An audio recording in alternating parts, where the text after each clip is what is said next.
Hey everybody, welcome back to another Tech Outsiders video today. And right now I have the latest and greatest Apple 2019 MacBook Pro. And I'm gonna get right into the specs, right into the pricing, who it's for. So yeah, let's talk about that.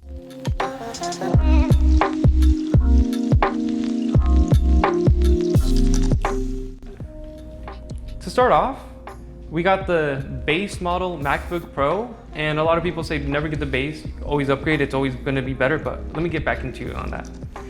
The 2019 MacBook Pro now retails for $1299, which is probably a better deal for students, college students that just want to do some edits, some homework. Not really the best MacBook for homework, but it's more like for professional. That's what Pro stands in. And lately, the dual core that Apple used to provide wasn't really up to their standards, so now they've changed that. All the lineups of the MacBook Pros now come with a quad core, which is a really huge plus because it's going to be much faster for any photo editing, video editing, if you're into music, and that's really good. It's nice to see Apple start upgrading its product and lowering their prices in some regions.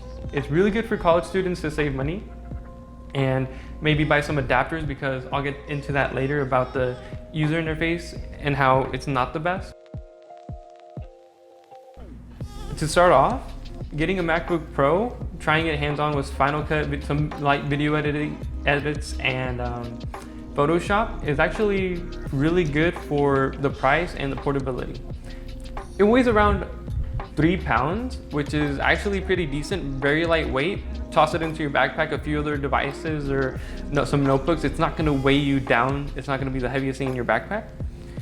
The dimensions of it are around 12 inches by 8.4 inches. So again, a really low profile for a device.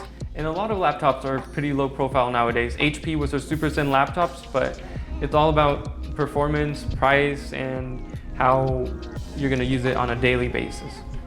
So it has 2 Thunderbolt 3 ports, which again is what might be the best, while other laptops can have a USB 3 or some HDMI ports included already.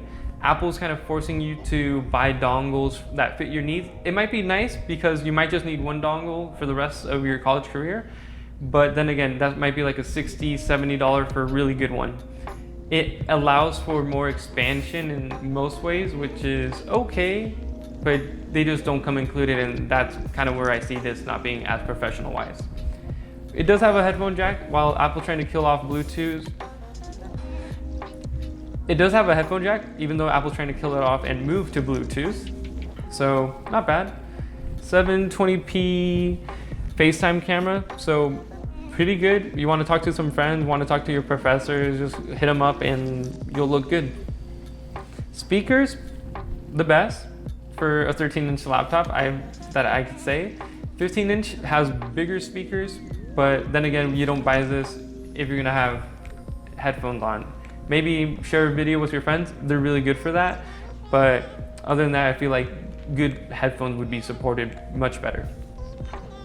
The display, 13 inches, a nice size to throw in your book bag, your backpack. 15 inches might be a bit too big. It's rocking a 500 nit panel at peak brightness, which is pretty bright, not the best when you compare it to like monitors. It includes True Tone display, which if you're a video editor, a photographer, editing some photos, it might be not the best option to leave that running on. But I do see it helping your eyes out in the night when you're just doing some document editing and you don't want your eyes being hit with all that yellow or all that blue at night. The processor, it's a 1.4 gigahertz, yes, but it could get boosted up to 3.9, which is high. That's why Apple kind of claims that you can do 4K editing even on the base model, which is kind of crazy, but kind of a nice pro to have.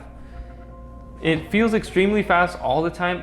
There's no lag and anything. Maybe if it had a better, higher refresh rate, if it had a higher hertz refresh rate, it would be outstanding and probably outsell any other laptop because the display is magnificent. It's really nice, high quality. 8 gigs of RAM doesn't slow you down at all, especially in video editing. This device feels fast all the way around. So far I haven't found a need to like upgrade to 16 gigs on this device. I know more RAM means that you can have more applications open, like multiple video edits or multiple Photoshop edits, which is nice. But then again, if you're a college student, you're gonna tackle these things one at a time and not be like a producer working on multi-level audio tracks.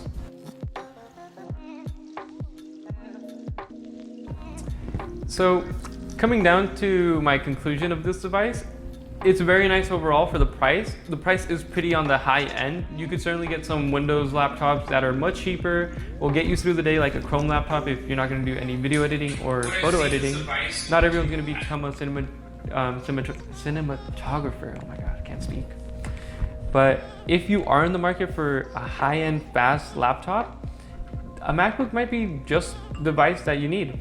It doesn't have to be always Windows oriented. You could always download Windows on a Mac. It might not be the best, but it's possible.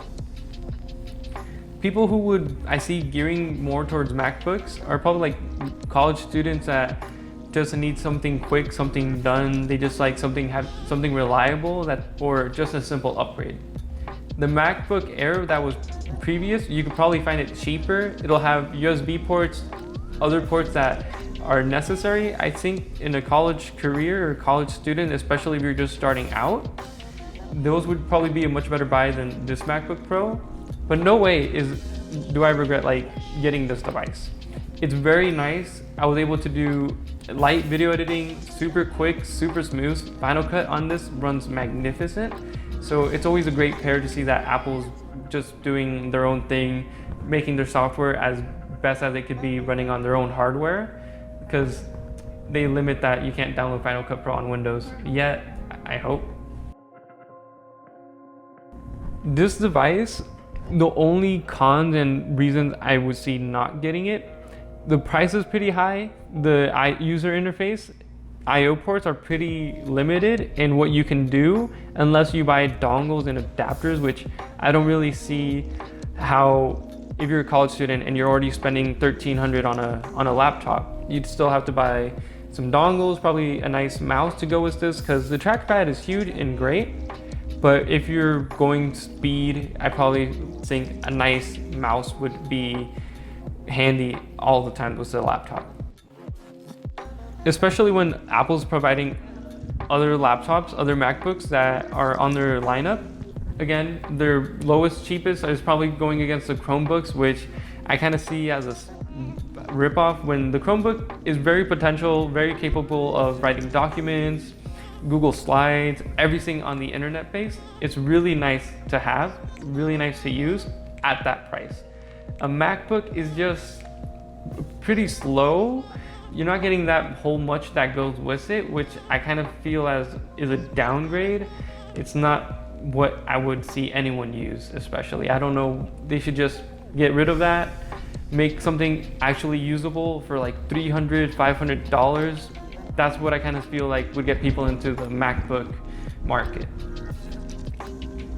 Overall, it was a nice device. I would totally recommend this to my friends, companions, anyone that wants to do easy videos, easy photo, easy workloads. It's not that bad of a device. If you have the money, if you have the needs, this would totally fit any work environment, and it won't let you down. So yeah, that's my take on the MacBook Pro, and I'll see you in the next Tech Outsiders video.